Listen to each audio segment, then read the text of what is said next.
Kabanata 1701, ang sinaunang dugo ng Blue Sky Flood Dragon. Zephyr. Napakalakas ng loob mo. Nang makitang pinalipad si Liu Yan, agad na nagngit-ngit sa galit ang mga disipulo ng Heavenly Dust Academy. Sunod-sunod silang humakbang pasulong.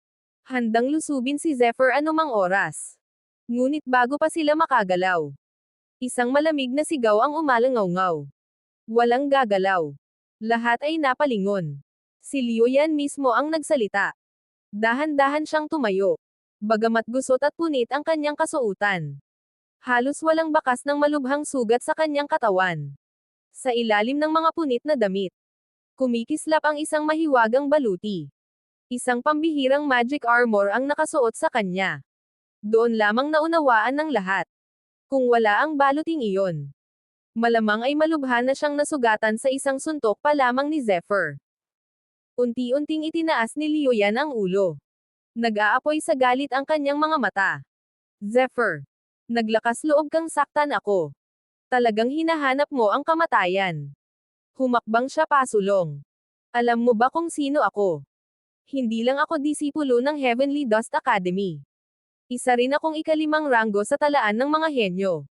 Ituturing kong kahihiyan habang buhay ang ginawa mo ngayon. Kaya, papatayin kita. Nanlilisik ang kanyang mga mata habang patuloy na nagsasalita. Kung wala ang Alchemist Alliance na sumusuporta sa iyo, matagal ka nang pinatay ng iba't ibang akademya. Ngunit ngayon, wala ang kanilang protection. Tingnan natin kung hanggang saan ang kaiabangan mo. Boom!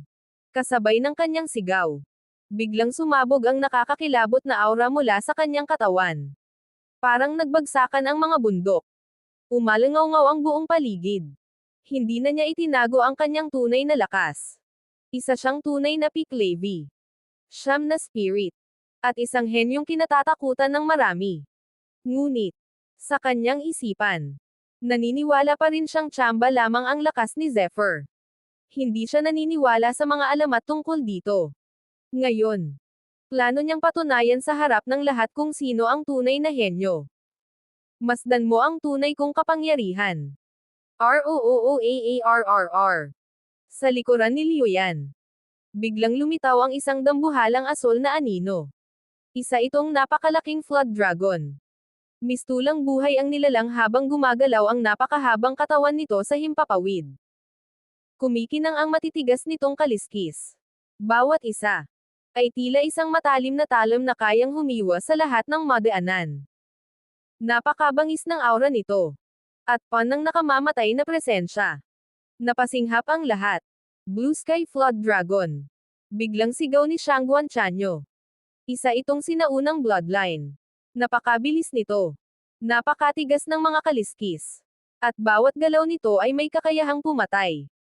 Hindi niya iyon sinabi upang purihin si Liu Yan, kundi upang balon si Zephyr. Dahil alam niyang, hindi na simpleng laban ang magaganap. Isa itong sagupaan ng dalawang tunay na halimaw.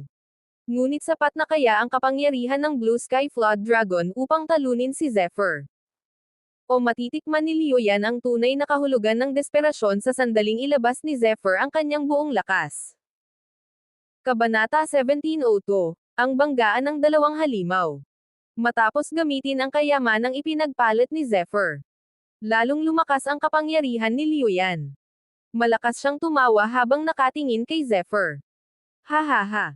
Hindi mo siguro inaasahan na ang kayamanang ibinigay mo ang siyang magpapalakas sa aking Blue Sky Flood Dragon. Ngayon, mas lalo kang walang pag-asang manalo. Ngunit, kalmado lamang si Zephyr. Sa kanyang mga mata, isa lamang si Liu Yan na peak Levi. Siyam na spirit. At ang ganoong antas ay matagal na niyang kayang lampasan. Maging ang mga eksperto sa alchemy realm.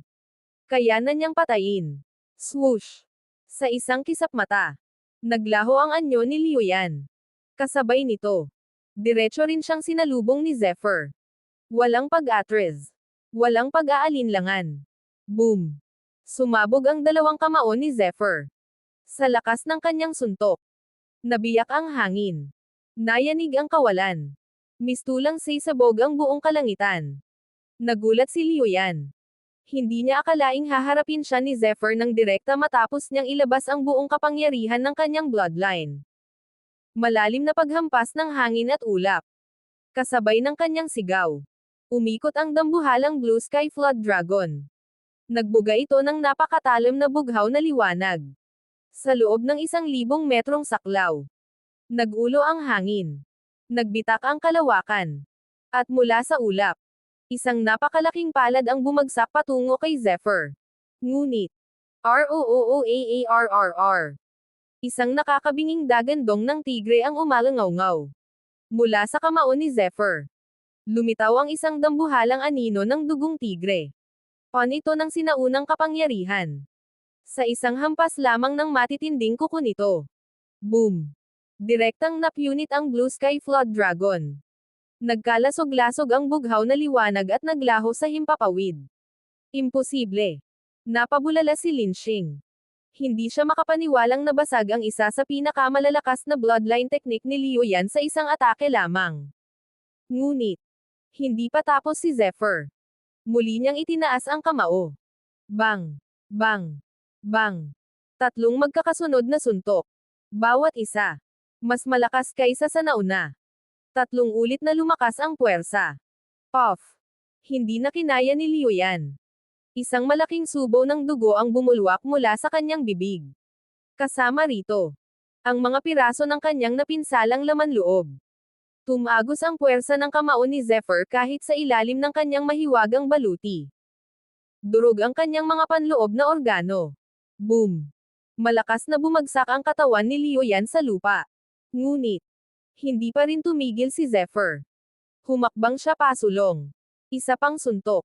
At tiyak na katapusan na ni Liu Yan. Sa sandaling iyon, isang galit na sigaw ang umalangaw-ngaw. Zephyr! Ang lakas ng loob mo. Si Linshing na ng Myriad Beast Academy ay tuluyan ng kumilos. Hindi niya hahayaang mamatay ang kanyang kaibigan. Kasabay ng kanyang sigaw. Umungal ang dambuhalang tigre sa ilalim ng kanyang mga paa. ROOOAARRR. Isang napakalakas na alon ng hangin ang sumabog at rumagasa patungo kay Zephyr. Ngunit, bahagya lamang ngumiti si Zephyr. Sa kanyang mga mata. Isa na namang kalaban ang kusang lumapit. Ngunit sapat kaya ang lakas ni Linshing at ng kanyang dambuhalang tigre upang pigilan si Zephyr. O dalawa na silang babagsak sa ilalim ng mabagsik na kamao ng binatang walang kinatatakutan. Kabanata 1703, ang pagbagsak ni Liu Yan. Sa loob ng spirit realm ni Zephyr. 7 maliliit na itim na espada ang biglang lumitaw.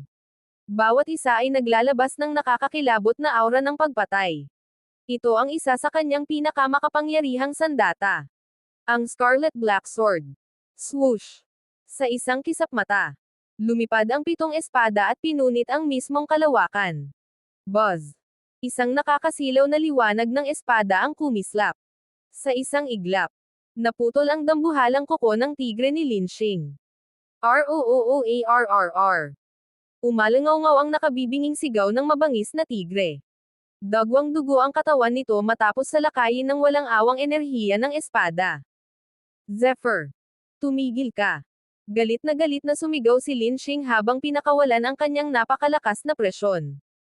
Ngunit, hindi man lang ito pinansin ni Zephyr. Lalong umalab ang tunay niyang enerhiya. Diretso siyang sumugod kay Liu Yan. AAAHHHH. Isang nakapanghihilakbot na sigaw ang umalangaw-ngaw. Boom! Walang awa niyang tinapakan ang dibdib ni Liu Yan. Sa lakas ng paghampas, bumulwak ang dugo sa lahat ng direksyon.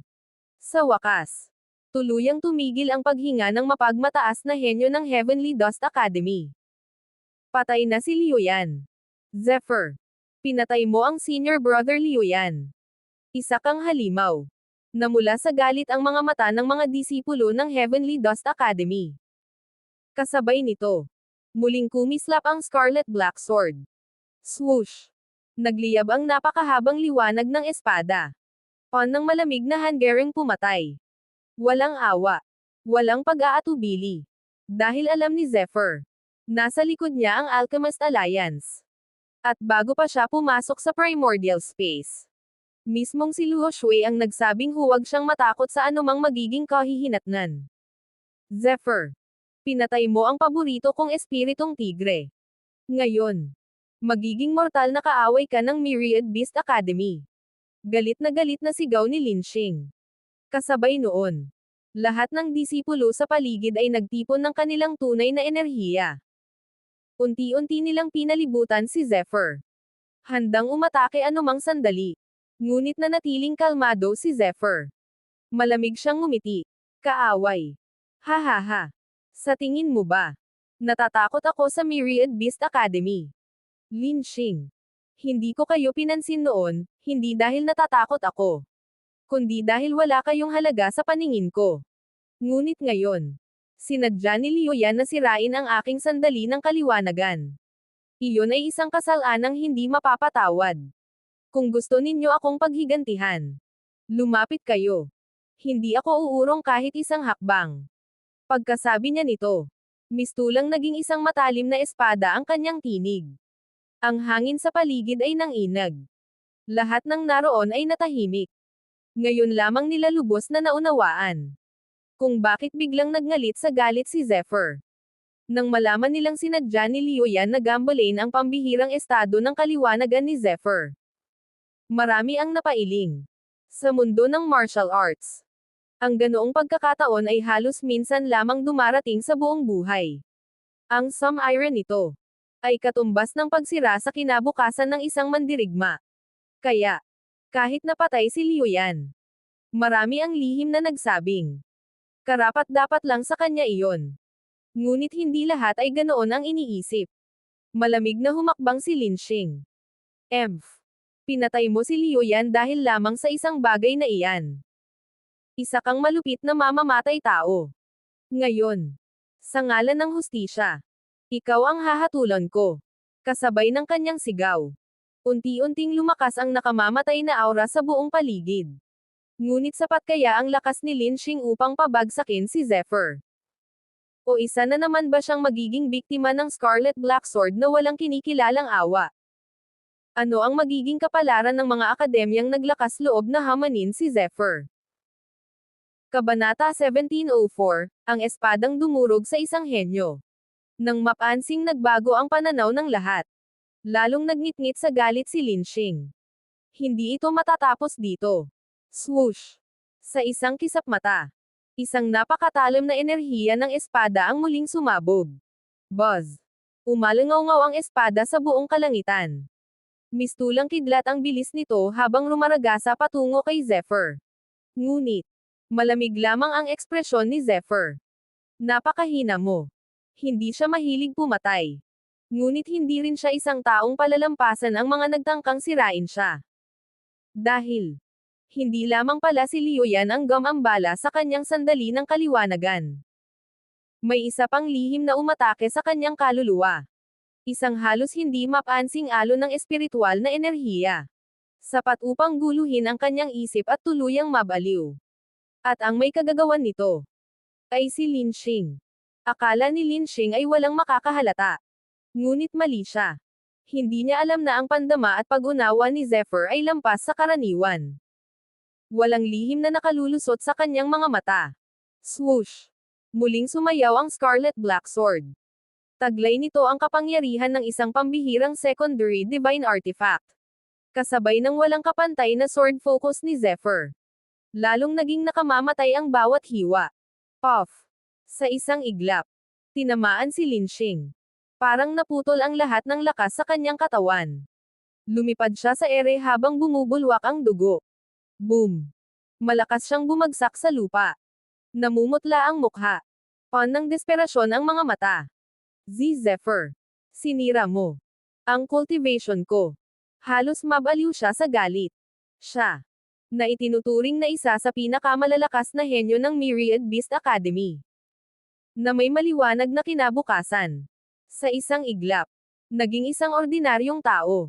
Nawala ang lahat ng pinaghirapan niya. At mas masakit pa roon. Napansin niyang iba na ang tingin sa kanya ng sarili niyang mga kasamahan. May ilan pang lihim na natuwa. Dahil alam nilang, kapag wala na si Lin Xing, Mas marami na silang pagkakataong umangat sa akademya. Malamig na tumingin si Zephyr sa kanya. Ikaw at si Liuyan. Palihim kayong umatake habang nasa estado ako ng kaliwanagan. Hindi na kita pinatay. Iyan na ang pinakamalaking awa na kaya kong ibigay. Pero kung patuloy mo pa akong hahamunin, hindi na cultivation ang mawawala sa iyo, kundi ang buhay mo. Tumahimik ang buong paligid. Lahat ay napatitig kay Zephyr. 17 taong gulang lamang. Levi. 5 spirit lamang ang ipinapakitang cultivation. Ngunit, sunod-sunod niyang pinatay at pinabagsak ang mga kinikilalang henyo. Sa sandaling iyon, naintindihan ng lahat ang isang bagay. Mas mabuting huwag mo siyang maging kaaway. Dahil kapag naging kalaban mo si Zephyr, handa siyang singilin ang bawat kasalanan. At ang kabayaran ay napakabigat. Biglang ngumiti si Huanqing ng Illusory Academy. Magandang ginawa. Karapat-dapat lamang ang sinapit ni Liuyan. Ang gumambala sa isang taong nasa estado ng kaliwanagan ay isang kasalanang hindi dapat pinapatawad. Bagamat bata pa si Huanqing, kapansin-pansin ang kanyang pagiging kalmado at mapagpas mula sa kanyang mga salita.